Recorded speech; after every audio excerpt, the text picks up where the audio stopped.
तिकडे मुंबईच्या चेंबूरमध्ये मोठी दुर्घटना घडली आहे। इमारतीवरून 6 कामगार पडलेत।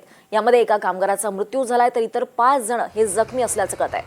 या जखमींवर रुग्णालयात उपचार सुरू आहेत।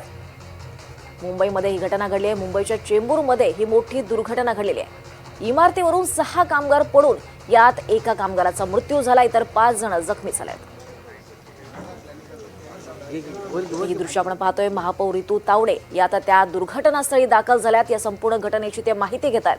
अत्यंत दुर्दैवी अशी ही घटना घडली आहे। मुंबईच्या चेंबूरमध्ये ही मोठी दुर्घटना घडली आहे। इमारतीवरून 6 कामगार पडलेत आणि यामध्ये एका कामगाराचा मृत्यू झाला तर इतर 5 जण जखमी आहेत। प्रायव्हेट डेव्हलपरने डेव्हलप करायला घेतलेल्या बिल्डिंग ते संपूर्ण इथे वेगवेगळे डेव्हलपर आलेले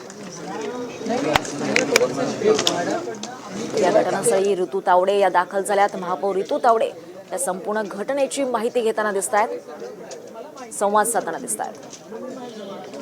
या दुर्घटनेमध्ये एका कामगाराचा मृत्यू झालाय आणि इतर काही जण हे जखमी सुद्धा आहेत। या जखमींवर सध्या रुग्णालयात उपचार सुरू आहेत। मात्र आपण पाहतोय मुंबईच्या महापौर ऋतू तावडे या घटनास्थळी दाखल झाल्यात। मोठी दुर्घटना घडली आहे। मुंबईच्या चेंबूरमध्ये इमारतीवरून हे 6 कामगार पडलेत आणि त्यामध्ये एका कामगाराचा मृत्यू झालाय तर इतर 5 जण हे जखमी आहेत। अतिशय मोठी दुर्घटना मुंबईच्या चेंबूरमध्ये घडली आहे।